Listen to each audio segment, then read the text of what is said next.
जो आप लोगों में डिफरेंसेस था वो सब, क्योंकि ये पूरे इलाके के सम्मान का सवाल हो जाता है, आप सबका मर्यादा का सवाल हो जाता है। जो लोग दूसरे पार्टी में थे वो भी आके इस चुनाव की गंगा में मांझी बाबू के साथ योगदान कर चुके हैं, क्योंकि अंचल का, अपने इलाके का स्वार्थ सबसे बड़ा स्वार्थ होता है कि हमें एक रहने से कोई भी समस्या का हल आपस में मिल सकते हैं। देखिए, परिवार में भी माँ बेटा भाइयों में मत अलग होता है, झगड़ा होता है, लेकिन वो मिल जाता है, आपस में मिल के रहते हैं। तो परिवार जैसा है ऐसा गांव है और ऐसी पंचायत है, इसलिए आपस में ऐसी घड़ी जब आए तो सबको एक दूसरे के सामने झुकना चाहिए, सबको एक दूसरे का आदर और सम्मान करना चाहिए। छोटे छोटे बातों पे जरूर अभिमान होता है, गुस्सा होता है और आपस में डिस्टेंस होता है, थोड़ा सा दूरी हो जाते हैं लोग, केवल स्वाभिमान और अभिमान के चलते कि मुझे ऐसा कह दिया या मेरा साथ नहीं दिया, ऐसा छोटे छोटे बातों पे होता है। ये विधानसभा का चुनाव है, ये बहुत बड़ी स्वार्थ की बात है और अंचल का स्वार्थ सबके सब परिवारजनों का स्वार्थ है और इसमें आप सब लोग एक हैं। जो लोग नहीं भी हैं यहाँ पे, मुझे उनसे गुहार है कि मेरी तरफ से उनको आप लोग बता दीजिए कि वो लोग आए और इस चुनाव की संग्राम में घासीराम मांझी जी के लिए लड़ाई करें, संघर्ष करिए। यह ऐतिहासिक संघर्ष है, इसमें आपके सम्मान भरा हुआ है, इस गांव का, इस पंचायत का, यहाँ के आसपास के लोगों का सम्मान, कोई भी जात का क्यों ना हो, कोई भी धर्म का क्यों ना हो, आप सबका सम्मान घासीराम मांझी के जीतने में इस बार है। मैं कहना चाहता हूं आपको, घासीराम मांझी 5 बार चुनाव लड़ा लेकिन हारता रहा। इतना बड़ा अच्छा इंसान था राजू ढोलकिया जी, उनका बेटा होते हुए भी वो बीजेपी में कैसे चला गया और बीजेपी पार्टी के पास इतना कमजोर थे, कैंडिडेट नहीं था, तो बीजेडी का कैंडिडेट को चोरी करके ले गए। यही बात है ना, जो कैंडिडेट चोरी हो जाता है वो आप हमारे बहनों का इज्जत आबरू का चोरी को बचा सकता है। एक नंबर। जो चोरी करके ले जाता है वो पार्टी, वो सरकार बचा सकता है। ऐसे ही उड़ीसा में 36,000 महिलाओं का अत्याचार और बलात्कार हुआ है, आप जानते हैं। इस 1.5 साल में, जिसके लिए मैं पूरे उड़ीसा में आंदोलन कर रहा हूं, पैदल यात्रा जगह जगह कर रहा हूं, विधानसभा को घेरा, उड़ीसा बंद किया, राहुल जी, खड़गे जी, वेणुगोपाल जी आए, भुवनेश्वर में लाखों लोग का बहुत बड़ा आम सभा हुआ, यहां से भी बहुत लोग गए थे। एक नंबर। तो आप ये समझ सकते हैं ना कि जो लोग कैंडिडेट चोरी कर रहे हैं, वोट चोरी कर रहे हैं, वो आपको कैसे सम्मान दें। घासीराम मांझी को बिक जाएगा, खरीदने के लिए बहुत कोशिश की बीजेपी वाले, पहले किए, मुख्यमंत्री भी बोले, बहुत बड़े बड़े नेता बोले, बीजेडी वाले बोले। घासीराम मांझी ने कहा मेरा पार्टी कांग्रेस पार्टी है, मैं यहां पे ठीक हूं और मैं जनता का साथ। आप विश्वास नहीं करेंगे, कई लोग कितने घासीराम मांझी के आसपास के रहने वालों को अप्रोच किए हैं, विनोद को किए हैं, आलोक को किए हैं। कल तो मुझे एक बहुत बड़ा बिजनेसमैन फोन किया था कि क्या यह संभावना हो सकता है, मैंने जो कहा उससे वो डर गया। अरे इतना संभावना, क्योंकि घासीराम मांझी का इस चुनाव जीतने का संभावना इतना भयानक है, इतना व्यापक है कि सारे पार्टी एक तरफ और कांग्रेस उम्मीदवार घासीराम मांझी एक तरफ, कांग्रेस उम्मीदवार घासीराम मांझी एक तरफ। आज तक तो कम से कम 4-5 हजार लोग बीजेपी छोड़ के कांग्रेस में ज्वाइन कर चुके हैं।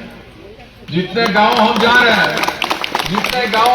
हैं, सब गांव से लोग सैकड़ों संख्या में पार्टी में ज्वाइन कर रहे हैं।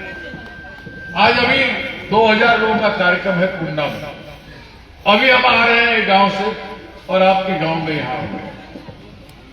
मेरा कहना यह है कि जब महिलाओं को बीजेपी न्याय नहीं दे पाया, 25 साल में बीजेपी न्याय नहीं दिया,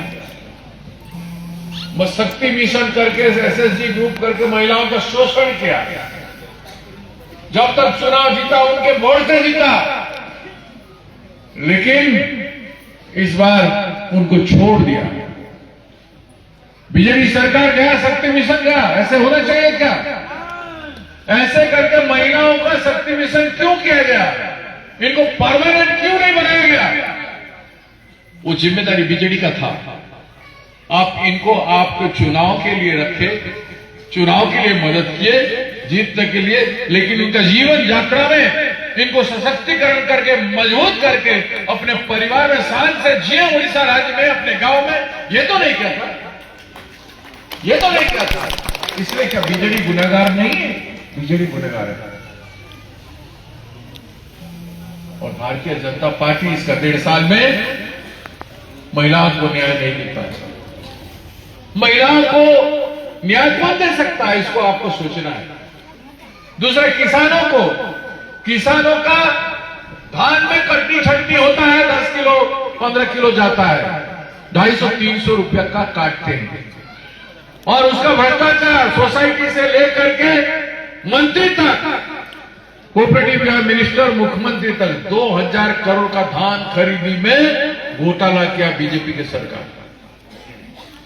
अभी फर्टिलाइजर में क्या हुआ? यूरिया कितने में खरीदे आप लोग? 1000, 1200, कहीं 1500। ऐसा कभी सोचा था? कभी अतीत में ऐसा हुआ था फर्टिलाइजर खरीदी में, सार खरीदी में? नहीं बताए। तो ये लूट किसानों से 800 रुपया, 1000 रुपया, ये क्या मामूली चीज है? कहां से लाएगा किसान, भरपाई करेगा? ऊपर जीएसटी, जो भी किसी का सामग्री खरीदो आप, उसके ऊपर जीएसटी।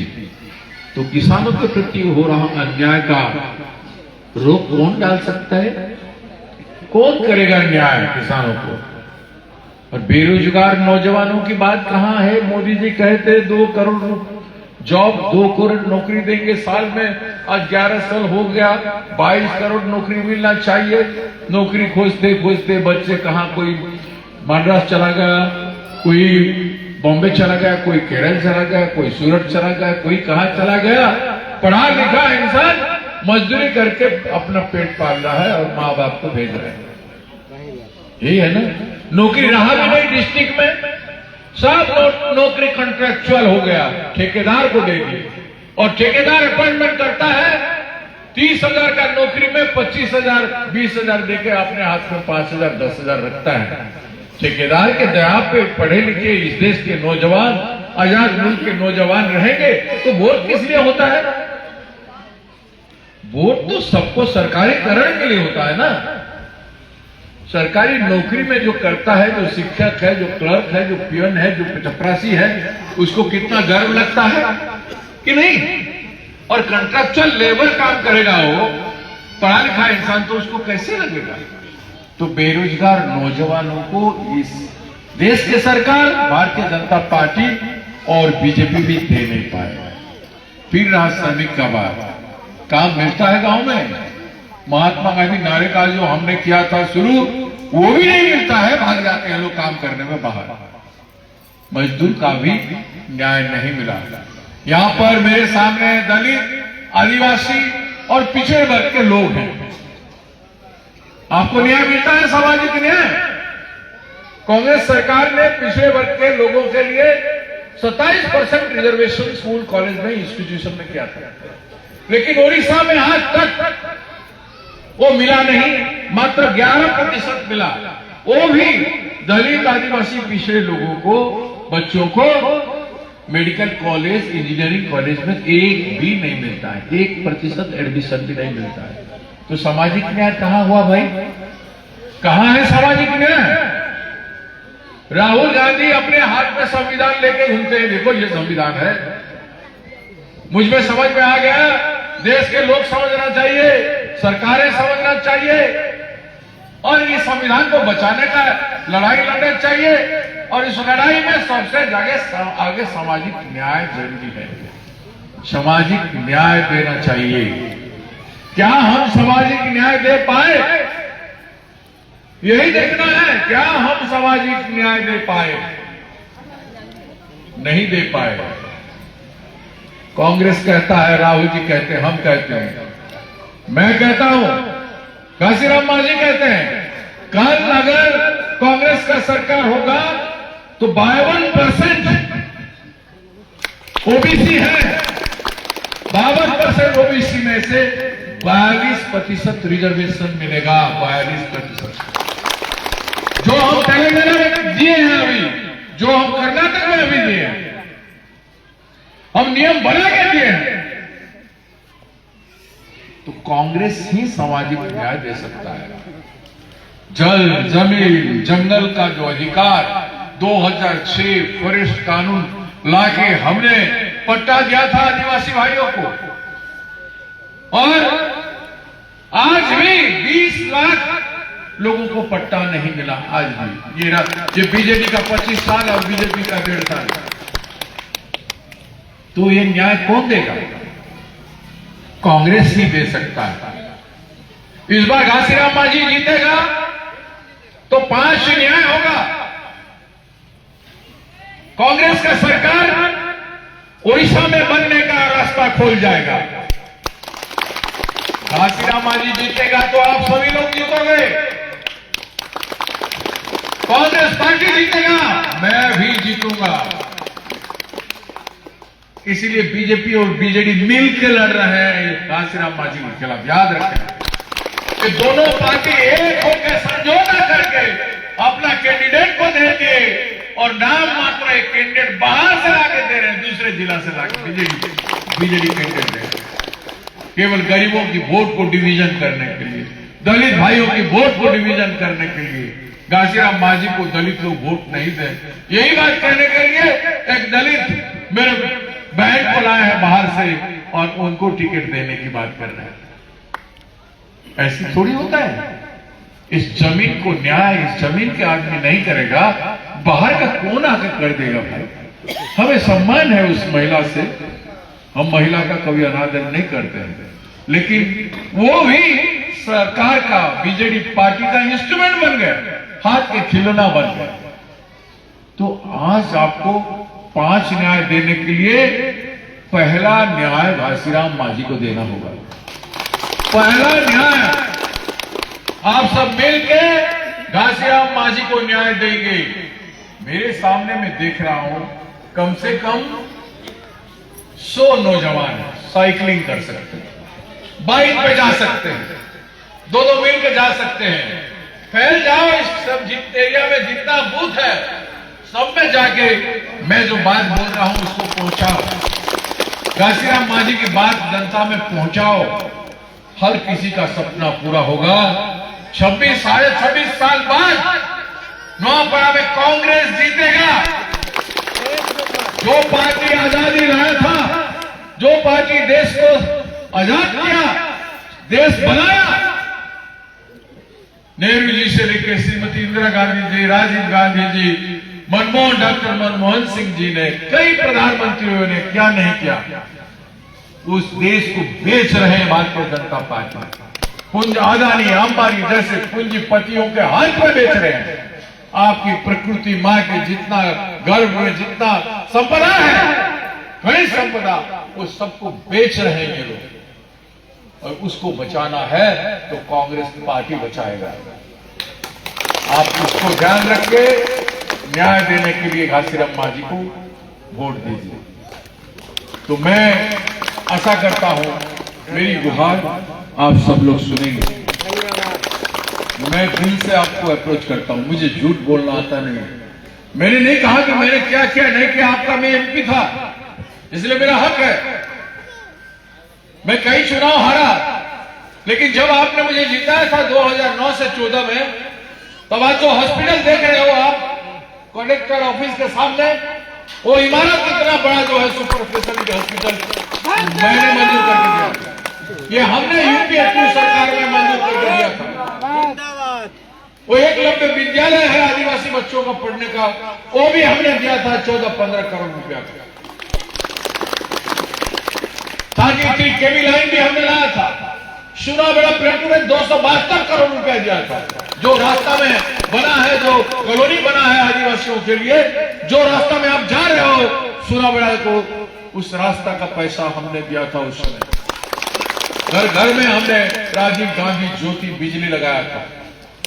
और ये रास्ता आप रायपुर से देख रहे हो, खड़ियाल रोड होते हुए, खड़ियाल टीटलागढ़ होते हुए गोपालपुर जाता है, उसमें 800 करोड़ से ज्यादा पैसा हमने दिया।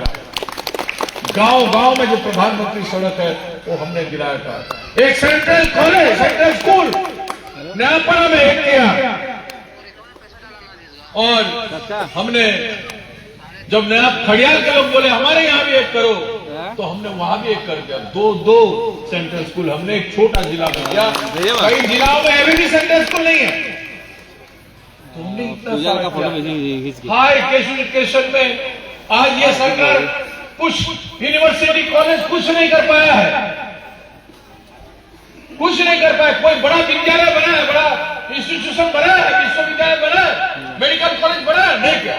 अभी मैंने बोला 5-7 दिन पहले कि चीफ मिनिस्टर आया था, कम से कम मेडिकल कॉलेज घोषणा करवाया करेगा। इतना बड़ा हॉस्पिटल हमने बनाया है, मेडिकल कॉलेज आराम से हो सकता है।